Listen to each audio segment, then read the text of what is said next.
குளு குளுன்னு காத்து வீசுது. உங்கள் சத்யாவில் குளு குளு ஏசி ஆஃபர். தலைமறைவும் சொல்றீங்க நீங்க. நான் சொன்னேன் என்ன கொள்ளடிச்சாங்க, கொலை பண்ணாங்க, இல்லை திமுக அமைச்சருக்கு மீறி லட்சக்கணக்கான கோடிக்கணக்கான ரூபாய்களை ஊழல் பண்ணாங்க. கைது பண்ணன்னா என்னை சார்ந்த விஷயம் தான் பார்க்கணுமே தவிர என் வீட்டுக்குள்ளே புகுந்து அந்த வழக்கு சம்மந்தமான ஆவணங்களை மட்டும்தான் எடுக்கணுமே தவிர அந்த வீட்டில் இருக்கிற பொருளெல்லாம் அள்ளிட்டு போகிறதெல்லாம் திருட்டுத்தாங்க. இப்போ நீதிமன்றமும் வழிகாட்டுதல் சொல்லுதில் நீங்கள் தேவையில்லாத விஷயங்களை பேசக்கூடாது, அன்வான்ட் சப்ஜெக்ட் எடுக்கக்கூடாது. இவர் பேசுறது தானே பிரச்சனை. சரி, அப்போ சொல்லுங்கள், ஏன் சவுக்கு சங்கர் சுற்றியே ஏன் இன்னைக்கு காவல்துறை இயங்கிட்டு இருக்குன்ற கேள்வி வருது இல்லை? சவுக்கு சங்கருடைய பேச்சுக்கள் பொதுமக்கள் மத்தியில் பெரிய அளவு ரீச்சாங்க. சட்டம் நீதித்துறைக்கு எதிராக பேசுகிறேன்னு நான் சொல்கிறேன். எந்த சட்டங்களும் நிரந்தரமானதல்ல, எந்த தீர்ப்புகளும் சரியானதும் இல்லை. சவுக்கு சங்கர் கைது தலைமறைவுங்கிறதா போலீஸோட நரேஷன் தான் அது. ஆமாம், போலீஸு தமிழக அரசு தூக்கு தண்டனை கொடுக்குறவனுக்கு எதுக்கு தொகை கட்டுவான்? சரி, நீங்கள் தொகை கட்டலாம் என்ன பண்ணுவீங்க? அப்போ ஒரு 10 லட்ச ரூபாய் நீங்கள் ஃபைன் போடுறீங்க, அந்த ஃபைன் கட்டலைன்னா 6 மாதம் தண்டனை. அவனுக்கு தான் தூக்கு கொடுத்துறீங்களே, அவனுக்கு ஏன் 6 மாதம் தண்டனை கொடுக்கணும்? வேளாண் பல்கலைக்கழக மாணவிகளை பஸ்ஸோடு வச்சு எரிக்கிறாங்க. ஞாபகம் இருக்குங்க, 3 மாணவிகள் இறந்து, 4 மாணவிகள் இறந்தாங்க. அந்த வழக்கில் 3 பேருக்கு தூக்கு. உச்சநீதிமன்றத்தில் மறுபடியும் ரிவ்யூ போடுறாங்க, அப்போடு உறுதிப்படுத்துகிறாங்க. 3வது முறை ரிவ்யூ போடுறாங்க. அப்போ தான் என்ன சொல்கிறாங்கன்னா, இது திட்டமிட்டு சதி பண்ணி இப்படி நடக்கலை, இது யதார்த்தமாக நடந்த நிகழ்வு அப்படின்றாங்க. 1100 பேர் விடுதலையில் அந்த 3 பேரும் விடுதலை ஆகி போயிட்டாங்க. இது மேபி ஒரு கால் இது கன்ஃபார்ம் பண்ணி ஹேங்கிங் கொடுத்தாங்கன்னா ஒட்டுமொத்த சிஸ்டம், இந்தியாவுடைய சிஸ்டம், இந்த போலீஸ் துறைக்கு ஒரு மிகப்பெரிய களங்கமாயிடும். பரம்பரை கல் இறக்குறாங்கன்னு சொல்லி இசைக்கு முத்து அவர் சுட்டது சொல்லி இன்னைக்கு ஒரு பிரச்சனை போயிட்டு இருக்கு. அவ்வளோ தைரியம் எங்கிருந்து வருது கேட்குறாங்க. இல்லைண்ணா, அந்தாங்க இசைக்கு முத்து இல்லையா, அவன் ஒரு பந்தா கைங்க.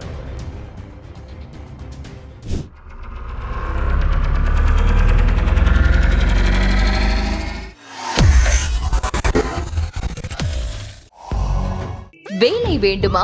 ப்ளூ ஓஷன் இருக்கிறது. 10th 12th டிப்ளமோ டிகிரி படித்தவர்களுக்கு உணவு, தங்குமிடம், இஎஸ்ஐ, பிஎஃப் இன்சூரன்ஸ் உள்ளிட்ட சலுகைகளுடன் அனுபவத்திற்கேற்ற நல்ல சம்பளம் 15,000 முதல் 30,000 வரை. பெண்களுக்கு முன்னுரிமை. 2,000க்கும் மேற்பட்ட வேலை வாய்ப்புகள் உள்ளன. இப்போதே தொடர்பு கொள்ளுங்கள். Blue ocean. ஐத்தமிழ் நேயர்களுக்கு வணக்கம். இன்று நேர்காணலில் நம்மோடு இணைந்திருக்கிறார் ஐஎன்எல்பி கட்சியினுடைய தலைவர் திரு தடா ரஹீம் அவர்கள். வணக்கம். வாங்க. உங்கள் நண்பர் சவுக்கு சங்கர் நேற்று கைது செய்யப்பட்டிருக்கிறார். தலைமறைவாக இருந்தாருன்னு சொல்லி இன்னைக்கு செய்தி ஊடகங்கள்லாம் போட்டிருக்காங்க. அதாவது அரசுக்கு, திமுக அரசுக்கு எதிராக பேசக்கூடாதுன்னு சொன்னால் இவர் தொடர்ச்சியாக வீடியோ போட்டுக்கிட்டே இருக்காரு அப்படிங்கிற மாதிரி ஒரு விமர்சனமும் வைக்கப்படுது. இந்த கைது எப்படி பார்க்குறீங்க? இப்படி கைது பார்க்குறேன்னு சொன்னால் இது வன்மையாக ஒரு கண்டனத்துக்குரிய ஒரு விஷயம். தலைமறைவுன்னு சொல்கிறீங்க நீங்கள். பத்திரிகை சொல்கிறது தான். அதான் பத்திரிகை சொல்லுது. அப்போ காவல்துறை செய்தி கொடுக்குது தலைமறைவுன்னு. நான் சொன்னேன் என்ன கொள்ளடிச்சாங்க, கொலை பண்ணணும், இல்லை திமுக அமைச்சருக்கு மீறி லட்சக்கணக்கான கோடிக்கணக்கான ரூபாய்களை ஊழல் பண்ணாங்க. பண மோசடிங்கிறது தான் அவர் மேலே குற்றச்சாட்டு. என்ன பண மோசடி? யார்கிட்ட பண மோசடி? இந்த டைரக்டர் விஷயத்தில் அவர் பண மோசடி பண்ணியிருக்காங்க. பண மோசடி இல்லை, அவன் ஒரு புகார் கொடுக்குறான், என்னை மிரட்டினாருன்னு சொல்லி புகார் கொடுக்குறான். அதுக்கு வழக்கு கோர்ட்டில் நடக்குது, ஜாமீன் கொடுக்கப்பட்டிருந்து. அப்போ ஜாமீனில் இருக்கும்போதே மறுபடியும் நீ வீடியோ போடக்கூடாது. எத்தனை முறை நீங்களே பாருங்கள். இப்போ நான் ஒரு தப்பு பண்ணுறேன், இல்லை நீங்கள் ஒரு தப்பு பண்ணுறீங்க, காவல்துறை கைது பண்ண நடவடிக்கை எடுக்கலாம், அது எந்த மாற்று கருத்தும் இல்லை. புரியுதுங்களா? கைது பண்ணோன்னா என்னை சார்ந்த விஷயந்தான் பார்க்கணுமே தவிர என் வீட்டுக்குள்ளே புகுந்து அந்த வழக்கு சம்மந்தமான ஆவணங்களை மட்டும்தான் எடுக்கணுமே தவிர அந்த வீட்டில் இருக்கிற பொருளெல்லாம் அள்ளிட்டு போகிறதெல்லாம் திருட்டுத்தனை. நீங்கள் என்ன பண்ணீங்க? சவுக்கு மீடியா டி நகரில் இருக்கும்போது இப்படி தான் உள்ளே போனீங்க. இருந்த கேமராக்கள், இருந்த ஹார்ட் டிஸ்க்கு, கம்ப்யூட்டர் எல்லாத்தையும் வாஷ் அவுட் பண்ணிட்டு போயிட்டீங்க. பண்ணிங்களா இல்லையா? இது எவ்வளோ பெரிய அயோக்கியத்தனம் இது. அப்போ இது காவல்துறை தன்னுடைய அரச பயங்கரவாதத்தை ஏவுதா இல்லையா தமிழக அரசு? சரி, அதை விட்டீங்க. அவர் வீடுக்கு போகிறீங்க, வீட்டில் என்ன பண்ணுறீங்க? உள்ளே பூந்து கஞ்சா வச்சுருந்தார், அது வச்சுருந்தாருன்னு சொல்லி அது ஒரு விதமான ஒரு இது பண்ணுறீங்க. அப்புறமா வாகனத்தில் கொண்டு வரும்போது ஒரு ஆக்சிடென்ட் ஆக்கி அவரை ஒரு மன அதிர்ச்சிக்கு உள்ளாக்குறீங்க. கைது பண்ணி சிறையில் வச்சு கையை உடைக்கிறீங்க. நடந்ததா இல்லையா? சரி, அதன் பிறகு இதெல்லாம் மீண்டும் வெளியே வராரு, மறுபடியும் பேசாதுன்றதுக்காக மறுபடியும் கைது பண்ணி குண்டாஸ் போடுறீங்க. சரி, குண்டாஸ் போட்டு உயர்நீதிமன்றத்தில் குண்டாஸ் உடையுதா இல்லையா? உடைஞ்சு அடுத்த நாளே இன்னொரு குண்டாஸ் போறீங்க. இப்படியெல்லாம் சட்டத்தில் இல்லாத விஷயங்க. இதெல்லாம் சட்டத்தில் இல்லை. வரலாற்றில் அப்படி ஒரு நிகழ்வு நடந்தது. நானும் 25 வருஷம் 20 வருஷம் ஜெயிலில் இருந்திருக்கேன். ஒரு 30 வருஷமாக இந்த சட்டம், நீதி, காவல்துறை கூடவே பழகிட்டு இருக்கேன். இது போன்ற ஒரு நிகழ்வு நடக்கவே பார்த்ததில்லை. ஜெயலலிதா ஆட்சி காலத்தில் ஜெயலலிதாவுக்கு நேருக்கு நேராக எதிர்த்து நின்று பேசின காடு வெட்டு குரு மீது ஒன்று நடந்தது. அது கூட எப்படின்னா குண்டாஸ் போடுறாங்க, அவர் ஜாமீனில் வெளியே வந்துடுறாரு. அடுத்த நாள் அவரை கைது பண்ணி மறுபடியும் கைது பண்ணி இன்னொரு குண்டாஸ் போடுறாங்க. ஆனால் இவனை ஜெயிலில் வச்சுக்கிட்டு குண்டாஸ் போடுறது இதுதான் முதல் முறை வரல. அப்போ இதெல்லாம் அரச பயங்கரவாதம் இல்லையா? சொல்லுங்கள். இப்போ நீதிமன்றமும் வழிகாட்டுதல் சொல்லுதில்ல, நீங்கள் தேவையில்லாத விஷயங்களை பேசக்கூடாது, அன்வான்ட் சப்ஜெக்ட் எடுக்கக்கூடாதுன்ட்டு இவர் பேசுறது தானே பிரச்சனை. இல்லை, நான் என்ன சொல்கிறேன், பேசுகிறாங்கன்னா வழக்கு போடுங்க, அவ்வளோதான். கைது பண்ணுறது, அடக்குமுறை ஏவுறது, அப்போ என்ன அர்த்தம்? அவர் எதிர்கொள்ளலாம்ல, எதுக்கு எங்கேயோ போய் தலைமறைவுன்ற அளவுக்கு ஏன் நீங்கள் வரணும்? அதை தான் சொல்கிறேன். தலைமறைவெல்லாம் இல்லை, எங்கேயோ இருக்காப்புல. தலைமறைவுன்னா என்ன?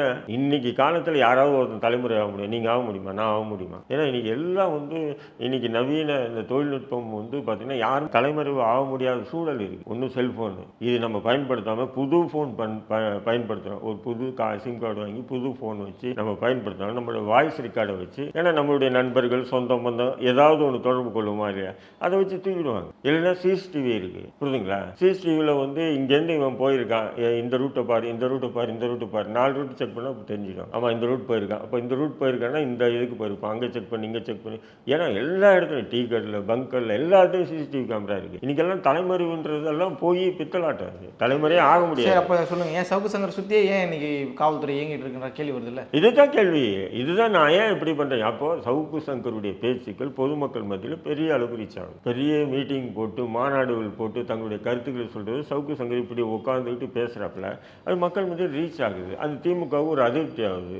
ஏற்கனவே திமுக ஒரு தடுமாற்றத்தில் இருக்குது. என்ன தடுமாற்றம்? விஜய் வருகை திமுகவுக்கு மிகப்பெரிய பின்னடைவாக தான் இருக்குது. ஏன்னா விஜய் திமுகவுடைய ஓட்டுகளை தான் பிரிப்பாப்புல. இது நான் சொல்லல, தமிழ்நாடு இன்டெலிஜென்ஸ் ரிப்போர்ட் எடுத்து திமுக தலைமை காமிச்சு கிறித்துவ வாக்குகளை பிரிக்கிறாரு, தலித் வாக்குகளை பிரிக்கிறார், பெரும்பான்மையான தலித் வாக்குகள், பெரும்பான்மையான கிறித்துவ வாக்குகள் விஜய் பிரிக்கிறாப்புல அப்படின்னு சொல்லி இன்டெலிஜென்ஸ் ரிப்போர்ட் எடுத்து அமைச்சாச்சு. அதனால தான் திமுக என்ன பண்ணுறாங்க, எங்கே இருந்த தேமுதிகவை கூட்டு 10 சீட்டும் ஒரு மேல் சபை MP சீட்டும் 300 கோடியும் காசு கொடுக்குது. கொடுக்க மாட்டான் திமுக. அப்போ இப்படி ஒரு அதிர்ச்சியில் திமுக இருக்கும்போது இது சவுக்கு சங்கருடைய ஸ்பீச் இன்னும் பெரிய அளவுக்கு ரீச் ஆகுதா இல்லையா? அப்போ இதை ஒடுக்கணும் என்ன? அப்போ இது முழுக்க முழுக்க அரச பயங்கரவாதமாக தான் நிற்கும். இது சாதாரணமாக பார்த்துட்டு கடந்து போகக்கூடிய விஷயமே இல்லை. சவுக்கு சங்கர் கைது, தலைமறைவுங்கிறதா போலீஸோட நரேஷன் தான் அது. ஆமாம், போலீஸு தமிழக அரசு இப்போது தேர்தல் ஆணையம் தேர்தல் ஆணையம் என்ன பண்ணுது? தேர்தல் ஆணையம் அவங்களுடைய கட்டுப்பாடில் போலீஸ் இருந்தாலும் பழைய எஃப்ஐஆர்னு சொல்லி தூக்கி உள்ளே போடுவான்.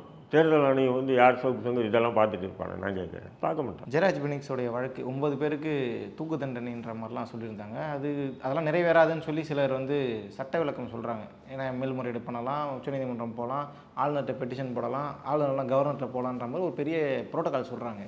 அந்த இதில் சம்மந்தப்பட்ட குற்றவாளிகளுக்கு ஒரு தண்டனை கிடைச்சிக்கிறது சந்தோஷமாக இருந்தாலும் அந்த தண்டனை நிறைவேற்றப்படுமான்ற ஒரு கேள்வி வருது. இல்லை, இப்போ அந்த தண்டனையை பற்றி பார்க்கும்போது பார்த்தீங்கன்னா நீதியரசர்கள் ஒரு வழக்கு எடுக்கிறாங்க. அந்த வழக்கு முழுக்க அலசி ஆராய்ச்சி தான் தீர்ப்பே சொல்கிறாங்க. இப்போ தீர்ப்பு சொல்லும்போது தூக்கு தண்டனை கொடுக்குறாங்க. தூக்கு தண்டனை கொடுத்துட்டு இவ்வளோ தொகை அவங்க கட்டணும். அப்படி ஒவ்வொரு நபரும் இவர் 5 லட்சம், இவர் 10 லட்சம் அப்படின்றாங்க. தூக்கு தண்டனை கொடுக்குறவனுக்கு எதுக்கு தொகை கட்டுவாங்க? சரி, நீங்கள் தொகை கட்டலைன்னா என்ன பண்ணுவீங்க? ஒரு 10 லட்ச ரூபாய் நீங்கள் ஃபைன் போடுறீங்க. அந்த ஃபைன் கட்டலைன்னா 6 மாதம் தண்டனை. அவனுக்கு தான் தூக்கு கொடுத்துறீங்களே, அவனுக்கு ஏன் 6 மாதம் தண்டனை கொடுக்க முடியும்? அப்போது அந்த தீர்ப்புகளே பார்த்தீங்கன்னா இன்றைக்கி இன்றைக்கி பெரும்பாலான நீதிமன்றங்கள் எப்படின்னு சொன்னால் ஒரு பரபரப்பு தீர்ப்பு கொடுக்கணும். அது சோசியல் மீடியா ஃபுல்லாக மெயினாக இப்படி தான் பார்க்குறாங்க. இரட்டை தூக்கு தண்டனை எப்படி செத்த பிறகு பணத்தை தூக்கி மறுபடியும் தூக்கு கொடுப்பாங்க. இறந்த 2 பேருக்கு சேர்த்து ஒரு தண்டனை கொடுக்குறாங்க. இல்லை, நான் என்ன சொல்கிறேன், இதெல்லாம் இருக்குது. ஆனால் நான் என்ன சொல்கிறேன், நீதிபதிகள் தீர்ப்புகள் சொல்லும்போது வழக்கு முழுக்க ஆராய்ச்சி தூக்க கொடுங்க. அது உங்களுடைய நீங்கள் ஆதாரங்களை பார்த்துருக்கீங்க, சாட்சிகளை வச்சு தான் நீங்கள் தீர்ப்பு சொல்கிறீங்க. நீங்கள் தன்னிச்சையாக உங்களுடைய மனசுக்கு ஏற்ற மாதிரி சொல்லலை, அது எனக்கு தெரியும், புரியுதுங்களா? அப்படி இருக்கும்போது இது ஒரு பரபரப்பு தீர்ப்பாக தான் நான் பார்க்குறேன். இது ஆனால் இந்த தீர்ப்பு நீடிக்குமான்னு சொன்னால் உச்சநீதிமன்றத்தில் போய் உயர்நீதிமன்றத்தில் அப்பீல் போடுவாங்க. அப்பீலில் லைஃப் ஆகலாம். அப்புறம் உச்சநீதிமன்றத்துக்கு போவாங்க, அந்த லைஃபும் கேன்சல் கூட ஆகலாம். எந்த சட்டங்களும் நிரந்தரமானதல்ல, எந்த தீர்ப்புகளும் சரியானதும் அல்ல. இப்போ சொன்னதுனால நான் சட்டம் நீதித்துறைக்கு எதிராக பேசுகிறேன்னு அர்த்தம் இல்லை. எந்த சட்டங்களும் நிரந்தரமானதல்ல, எந்த தீர்ப்புகளும் சரியானதும் இல்லை. இப்போ காங்கிரஸ் ஆட்சியில் தடா சட்டம் கொண்டு வந்தான், அதுக்கப்புறம் அது காலவாதி ஆக்கிட்டாங்க.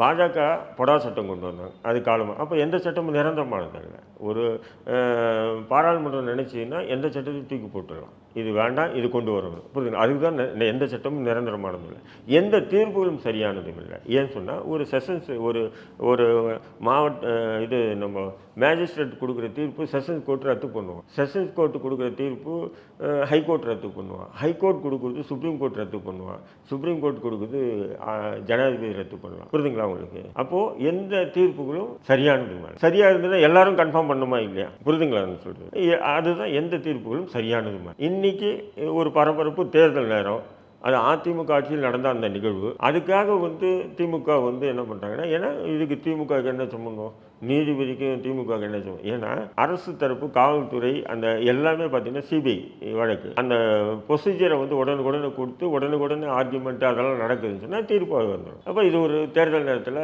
ஒரு ஜெயராஜ் பெனிக்ஸ் உடைய வழக்கு பாருங்கள், தூக்கு தண்டனை கொடுக்கப்பட்டு. இந்த தூக்கு தண்டனை ஹைகோர்ட்டில் உடஞ்சிடலாம், இல்லை சுப்ரீம் கோர்ட்டில் உடஞ்சிடலாம். அப்புறம் லைஃப்பில் இருப்பாங்க, ஆட்சிகள் மாறும், காட்சிகள் மாறி என்ன பண்ணுவாங்க, நன்னடத்தை விதியை பண்ணிட்டு விடுதலை பண்ணிடுவாங்க.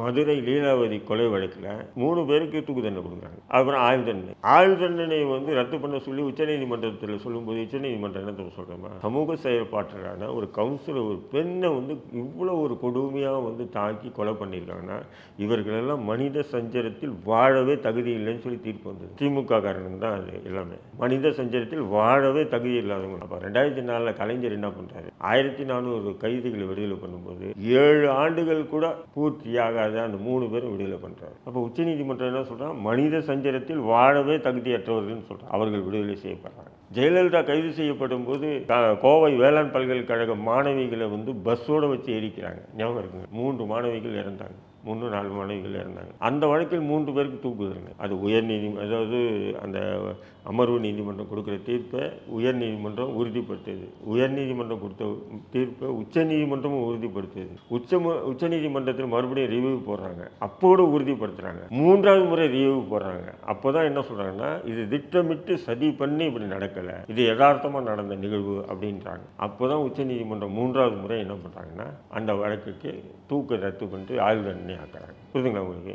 ஆயுள் தண்டனை ஆக்குறாங்க. அதன் பிறகு என்னாச்சு, 2019 1100 பேர் விடுதலையில் அந்த 3 பேரும் விடுதலையாகி போயிட்டாங்க. மேனிபுலேட் பண்ணுறது இவங்க தான், எல்லாரும் சேர்ந்து எல்லாரும் சொல்கிறாங்க 3 பேர் விடுதலை பண்ணிட்டாங்க. அதனால் இன்றைக்கி பெனிக்ஸ் ஜெயராஜ் வழக்கில் பெனிக்ஸ் வழக்கில் தூக்கு கொடுத்துட்டாங்க. Super super super. இன்னும் அந்த பெனிக்ஸ் ஜெயராஜ் தரப்பில் நாங்கள் உச்சநீதிமன்றம் போனால் அங்கேயே நாங்கள் எதிர்ப்பு தெரிவிக்கலாம். நீங்கள் அது எத்தனை காலத்துக்கு எத்தனை நாளுக்கு, ஏன்னா அது சிஸ்டம், அது சிஸ்டத்துக்குள்ளே. ஏன்னா இன்றைக்கி இந்த 8 காவலர்களுக்கு தூக்கு கொடுத்துட்டோன்னா அது மிகப்பெரிய இந்தியாவுடைய அந்த சிஸ்டத்துக்கு எதிரான ஒரு சூழல். காப்பாற்றுறதுக்கு இதை பண்ணுவாங்க, எல்லாமே கவர்மெண்ட் இறங்கி வேலை செய்வோம். இப்போதைக்கு அந்த சூடு ஆற்றுறதுக்கு தான் இந்த தண்டனை கொடுத்துருக்கு. இந்த 9 பேருக்கு தூக்கே கொடுத்துட்டாங்க. உயர்நீதிமன்றம் உறுதிப்படுத்தி உச்சநீதிமன்றம் உறுதிப்படுத்தி தூக்கே கொடுத்துட்டான்னு வச்சுக்கலாம். அப்போ ஒட்டுமொத்த இந்தியாவுடைய சிஸ்டத்துக்கு ஒரு விதமான களங்கம் ஏற்படுமா இருப்படையா? இதில் இன்னும் பின்விளைவுகள் வரும்னு சொன்னால், ஒபே த ஆர்டர், காவல்துறையை பொறுத்தவரையிலும் ஒபே த ஆர்டர், உத்தரவு போடும் கட்டுப்படும் இருக்கா இல்லையா? இப்போது இந்த நபர்களுக்கு நீங்கள் தண்டனை கொடுத்துட்டீங்க, இவங்களை செய்ய விட்டது யார் உத்தரவில் நீங்கள் செஞ்சீங்க அப்படின்ற ஒரு கேள்வி இருக்குது. அப்போது இந்த ஒபே த ஆர்டர் இவங்களுக்கு தண்டனை கொடுக்கப்பட்டாலும் இன்னொரு முறை இன்ஸ்பெக்டருக்கு டிஎஸ்பி ஃபோன் பண்ணி அவனை அடிச்சு கை கால் உடை அப்படின்னு சொன்னால் யாராவது இன்ஸ்பெக்டர் கேட்பானா? நான் கை கால் உடைக்கும் போது அவன் செத்து போய் நான் தண்டனை வாங்கி நான் தூக்கு தண்டனை வாங்கி ஜெயிலுக்கு போடுறேன், வெயிடா போனேன்னு செய்வானா இல்லையா? ஒரு டிஎஸ்சி சொல்கிறார். அப்படி கையை உடைக்கிற சொல்கிறதோ இல்லை அடிக்கிற சொல்கிறதோ சட்டத்தை விரோதமானது விரோதமானதாங்க. அதுதாங்க தீர்ப்பு நிறைவேற்றினா அவங்களுக்கு தானே பெருமை, அது எப்படி தானே பெருமை? இல்லை அது இப்போ இந்த போலீஸுகளுக்கு தண்டனை பெற்றுட்டாங்கன்னா இப்போ இருக்காங்க, இப்போதுக்கு அந்த மக்கள் அந்த பரபரப்புக்கு உண்டான தீர்ப்பு, அதுக்கப்புறம் ஹைகோர்ட்டு இதுவாகி விட்டுருவானுங்கன்னு வைங்க. என்னுடைய பார்வையில் இது மேபி ஒரு கால் இது கன்ஃபார்ம் பண்ணி ஹேங்கிங் கொடுத்தாங்கன்னா ஒட்டுமொத்த சிஸ்டம், இந்தியாவுடைய சிஸ்டம், இந்த போலீஸ் துறைக்கு ஒரு மிகப்பெரிய களங்கமாயிடும். என்னன்னு சொன்னீங்கன்னா, ஒபே த ஆர்டர். இப்போ ஒன்றும் இல்லை, கஞ்சா ஏதாவது ஒரு ஆர்டர் போடுறாரு டிசி, என்னுடைய 5 காவல் நிலையம் எல்லைக்கு உட்பட்ட பகுதியில் எவன் கஞ்சா பிடிச்சாலும் அடித்து கை கால் ஓடிங்க அப்படின்னு போடுறாரு. கேட்பானா யாருன்னா? நீ உட்காந்துட்டு ஆர்டர் கொடுத்துருவேன் அப்படின்னா. இப்போ இதில் தென்காசியில் பணம் கல் இறக்குறாங்கன்னு சொல்லி இசைக்கு முத்து அவர் சுட்டது சொல்லி இன்னைக்கு ஒரு பிரச்சனை போயிட்டு இருக்கு. அவ்வளோ தைரியம் எங்கேருந்து வருது கேட்குறாங்க. இல்லை அந்தாங்க இசைக்கு முத்து இல்லையா, அவன் ஒரு பந்தா கைங்க. அவன் இன்னைக்கு நேற்று இல்லை, அவன் சோசியல் மீடியாவில் தன்னை பற்றி யாருன்னா பேசிகிட்டே இருக்கணும். என்ன பண்ண போகிறோம்? ஆமாம், யார்கிட்ட பேசுவார், அவரே வீடியோ வெளியிடுவார், அது சோசியல் மீடியாவில் வரும்.